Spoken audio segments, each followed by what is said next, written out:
বাস্তবতা ও অবাস্তবতার মধ্যে কিছুটা অদৃশ্য কাল্পনিক যোগসূত্র রচিত হয়।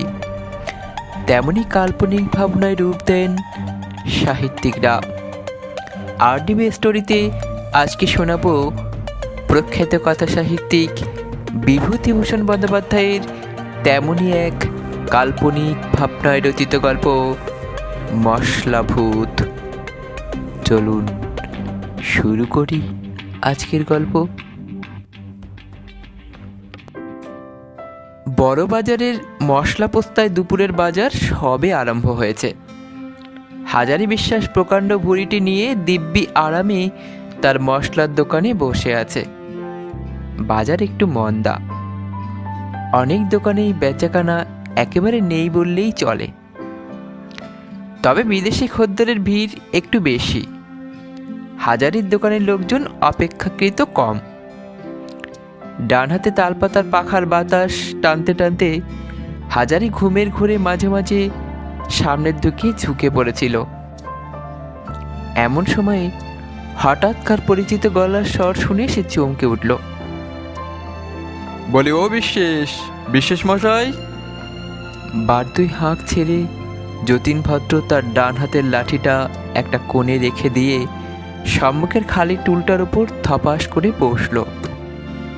যতীন হাজারি বিশ্বাসের সমবয়স্ক, অনেক দিনের বন্ধু। ভাগ্যলক্ষ্মী এতকাল তার উপর অপ্রসন্ন ছিল। হালে সে হাজারির পরামর্শে মশলার বাজারে দালালি আরম্ভ করেছে। 2 পয়সা পাচ্ছেও সে। যতীনের মোটা গলার কড়া আওয়াজ পেয়ে হাজারি খুব আগ্রহান্বিত হয়ে উঠে বসল। হাজারি বিলক্ষণ জানত যে যতীন যখনই আসে কোনো একটা দাও বিষয়ে পাকাপাকি খবর না নিয়ে সে আসে না। তাই সে যতীনকে খুবই খাতির করে। যতীন বললে, দেখো, শুধু দোকানদার হয়ে খদ্দেরের আশায় রাস্তার দিকে হা করে চেয়ে বসে থাকলে তাতে আর টাকা আসে না, ঘুমই আসে। 5টা খবরাখবর রাখতে হয়, বুঝলে? হাজারি বললে, এসো এসো যতীন, ভালো আছো? অনেক দিন দেখিনি, কিছু খবর আছে নাকি? সেই খবর দিতেই তো আসা। এ বাজারে শুধু গণেশের পায়ে মাথা ঠুকলেই টাকা করা যায় না। অনেক হদিশ জানতে হয়, অনেক কাঠখড় পুড়িয়ে তবে টাকা, বুঝলে? এখন কি দেবে বলো? জানোই তো যতীন ভদ্র বকে একটু বেশি, কিন্তু খবর যা আনে তা একদম পাকা।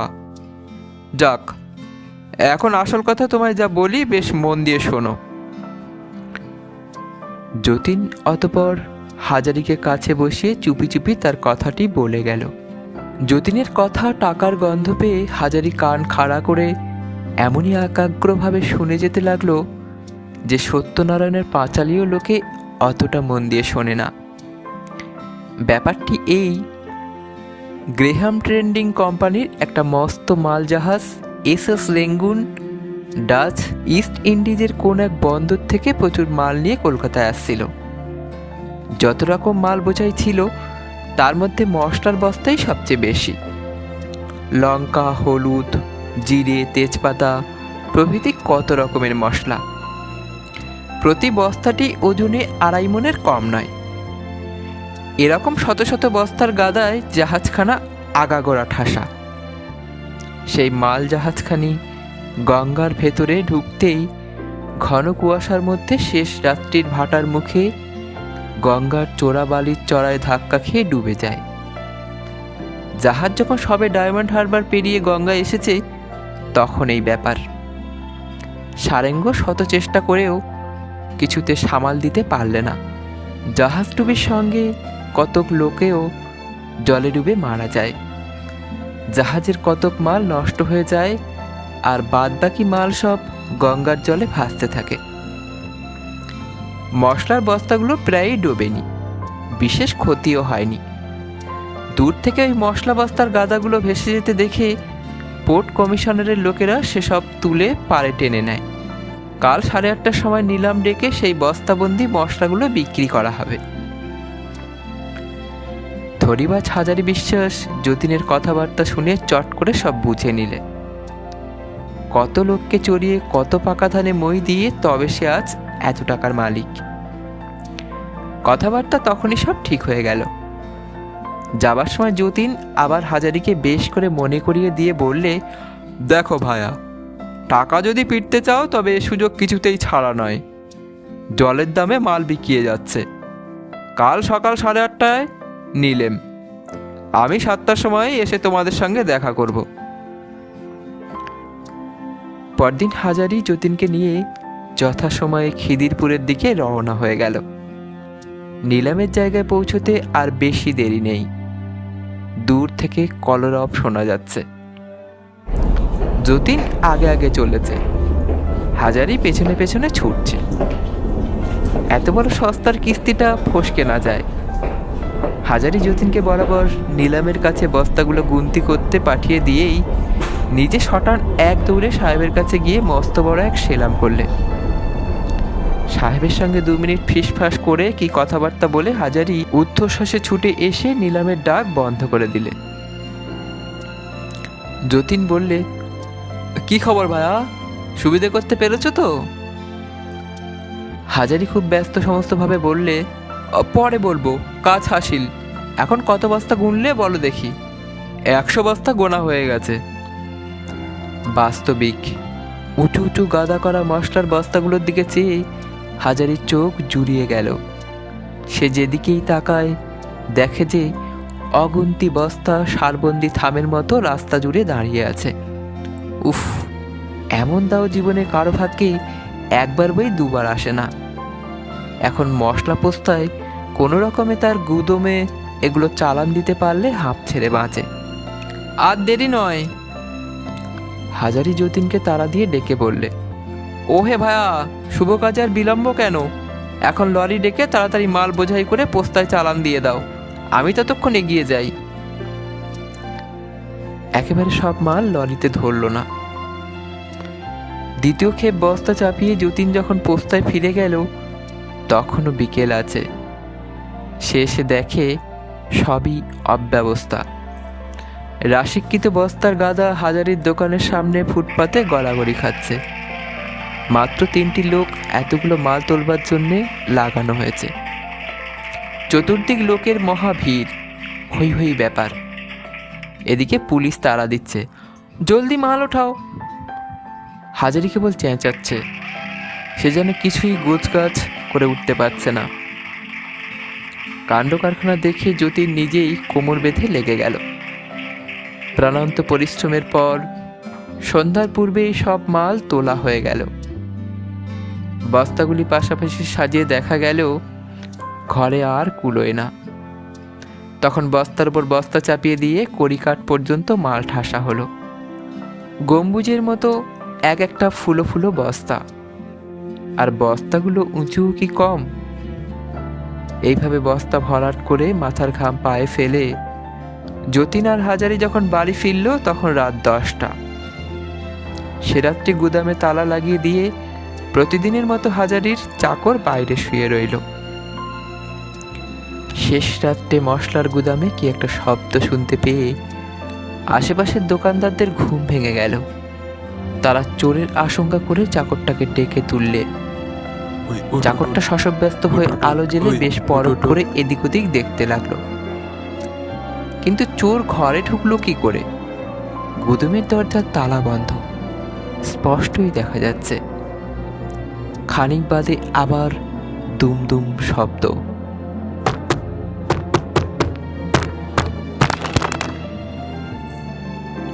সকলে কান খাড়া করে রইল। বেশ মনে হলো এবারকার শব্দটা যেন হাজারির মশলার গুদামের ভেতর থেকেই আসছে।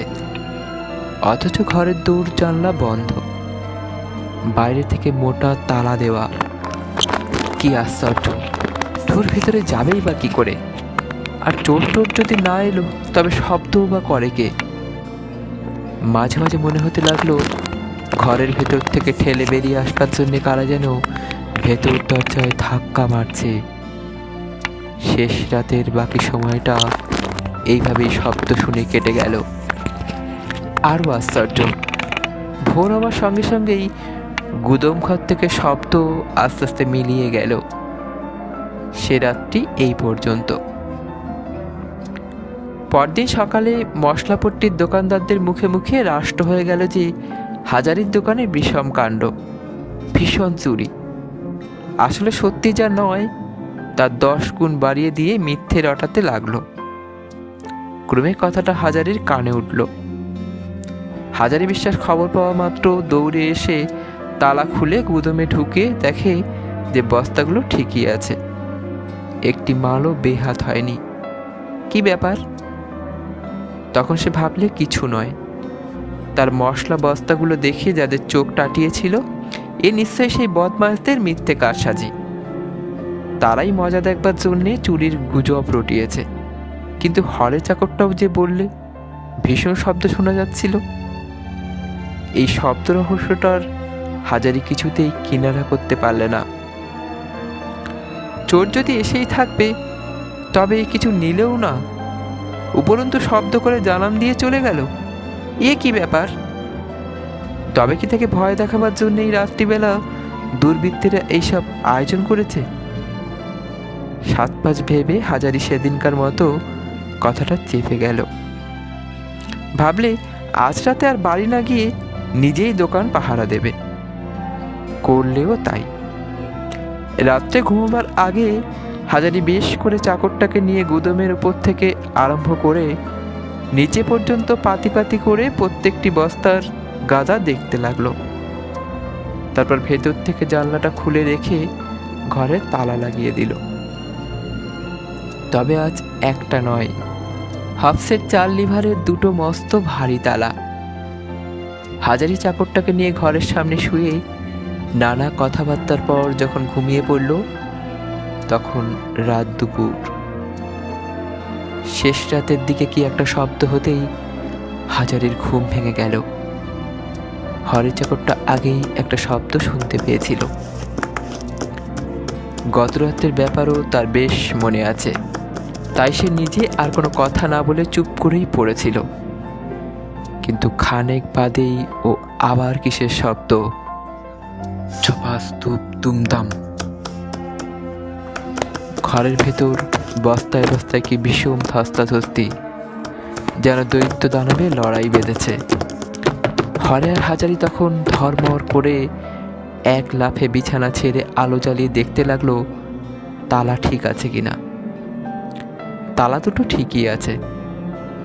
হাজারি জানলার ফাঁকে চোখ লাগিয়ে দেখতে পেলে 2টো প্রকাণ্ড বস্তা ঘরের ভেতরে থেকে দরজায় ঢু মারছে। ভয়ে হাজারির চোখ দুটো ডাগু হয়ে উঠল। বস্তা জীবন্ত হয়ে উঠল নাকি? না সে চোখে ভুল দেখছে, না অনিদ্রা আর দুর্ভাবনায় তার মাথার ঠিক নেই। হাজারি ভয়ে ভয়ে খানিকটা চোখ বুজে রইল। হাজারি চোখ যখন খুললে তখন ভোরের আলো জানলার গড়া দিয়ে ঘরে স্পষ্ট দেখা দিয়েছে। সঙ্গে সঙ্গে শব্দ টব্দ সব থেমে গিয়েছে। হরে অমনি বলে উঠল, বাবু সেদিনও দেখেছি, ভোর হতেই শব্দ থেমে যায়। হাজারি আর দ্বিরুক্তি না করে তালা খুলে ঘরে ঢুকে দেখলে কোথাও কিছু নেই, মালপত্র ঠিকই আছে। তবে কালকের থেকে আজ তফাৎ এই যে বস্তাগুলো যেটি যে জায়গায় দাঁড় করানো ছিল সেটি ঠিক সেখানে নেই। প্রত্যেক বস্তাটি যেন সরে সরে তফাৎ হয়ে গেছে। একটা বস্তা আর একটার ঘাড়ে কাত হয়ে পড়েছে। বিশেষ করে পেছন দিকের কতগুলো বস্তা হান্ডুল বান্ডুল অবস্থায় পড়ে রয়েছে। হাজারি মহাভাবনায় পড়ে গেল। চোরই যদি হয় তবে শব্দের সৃষ্টিপাত কেন? আর চোর ঢোকেই বা কোথা থেকে, আর বেরিয়েই বা যায় কেমন করে? অসম্ভব। তবে কি জাহাজডুবির লোকগুলো ডুবে মরে ভূত হয়ে মশলা বস্তায় যে যার ঢুকে বসে আছে? লাটের মাল কিনে অবধি 2 রাত্রি তো এইভাবে কাটল। আজ 3য় রাত্রি। হাজারির রোগ অসম্ভব বেড়ে গেছে। আজ সে মরিয়া হয়ে 2জন লোক নিয়ে সারা রাত্রি গুদামের বাইরে জেগে বসে রইল। হাতের কাছে যাকেই সে পাবে কিছুতেই আজ আর তাকে আস্ত রাখবে না। তার এই অভিষ্ট সিদ্ধি করার জন্যে দিনমানেই সে খুব ঘুমিয়ে নিয়েছে। পাছে রাত্রে ঘুমিয়ে পড়ে টং টং টং টং। পাশের ঘরের ঘড়িতে 4টে বেজে গেল। হাজারির চোখের পাতা পড়ে না, সে ঠায় জেগে আছে, কোথাও কিছু নেই। কিন্তু হঠাৎ এ কি কাণ্ড! শত শত লোক একত্রে খুব দম দিয়ে নিঃশ্বাস টেনে ছেড়ে দিলে যেমন একটা ঝড়ের মতো সাঁই সাঁই করে শব্দ হয়, অবিকল তেমনই একটা শব্দ শোনা গেল। হাজারি আলো জ্বালিয়ে দিয়েই এক লাফে দাঁড়িয়ে উঠল। দোরগোড়ায় যে দুটো লোক শুয়েছিল, হাজারি চট করে তাদের জাগিয়ে দিয়ে বললে, তোরা শিগগির ঘরের পেছনটায় দৌড়ে গিয়ে দেখ দেখি চোরেরা সেখানে কোনো শীত কেটেছে নাকি। তারপর হাজারি গুদমের তালা খুলে ফেললেন। কিসের শীত আর কোথায় বা চোর! বস্তাগুলো যেন সব হাই ছেড়ে সারবন্দি হয়ে দাঁড়াতে লাগলো। হরে চাকরটা ভয়ের সুরে বললে, বাবু এদিকে চেয়ে দেখুন। হাজারি দুই চোখ বিস্ফারিত করে চেয়ে বললে, বলে কি, আমার মশলার বস্তাটা নাচছে। চাকর দুজন এ দৃশ্য দেখেই ভয়ে দিয়ে চম্পট। তখন এক অদ্ভুত কাণ্ড, বস্তাগুলো সব একটির পর একটি ঠক ঠক করে ঠিকরে রাস্তায় বেরিয়ে পড়ল। সন্ধ্যা প্লাবনের প্রকাণ্ড যাত্রের কোচের বস্তাটা তো সর্বাগ্রে বেরিয়ে পড়েই শটান গঙ্গার দিকে দে ছুট।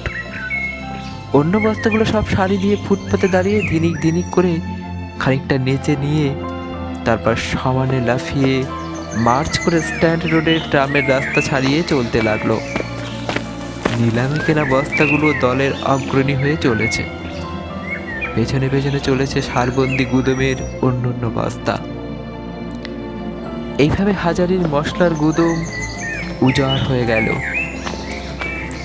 শেষ রাত্রি, আকাশে ভাসা ভাসা মেঘ, গঙ্গার জলে মেটে জ্যোৎস্না। হাজারি বিশ্বাস একা দাঁড়িয়ে, এ কি সত্যি না স্বপ্ন? নির্বাক হতবুদ্ধি হয়ে দাঁড়িয়ে সে ফ্যাল ফ্যাল করে চেয়ে দেখছে। লোকটিকে চেঁচিয়ে উঠবি সে শক্তিও তার লুপ্ত। সারবন্দি মশলার বস্তাগুলো গঙ্গার ধারে পৌঁছল এবং গঙ্গার উঁচু বাঁধানো পোস্তার উপর থেকে ধাপাস ধাপাস করে নিচে গঙ্গার জলে দিলে ডুব। এইভাবে পরপর সমস্ত বস্তা একে একে গঙ্গার জলে ঝাঁপিয়ে পড়তে লাগলো। এবারেও আগে ডুবলো নিলামের বস্তাগুলো, তারপর গুদমের অন্য বস্তা। এক রাত্রির মধ্যে হাজারি বিলক্ষণ নিঃস্ব হয়ে গেল। এই ঘটনা শোনার পর হাজারির প্রতিবেশী দোকানদারেরা সকলেই বিজ্ঞের মতো ঘাড় নেড়ে এক বাক্যে বললে, হুম, আমরা অনেক আগেই জানতুম ভরা অমাবস্যায় জাহাজ ডুবি, আর সেই লাটের মাল কিনলে কিপটে হাজারি বিশ্বাস। ভাগ্যিস বুদ্ধি করে আমরা ঘেঁষিনি, এ মাল কিনলে আমাদেরও কি রক্ষা থাকতো।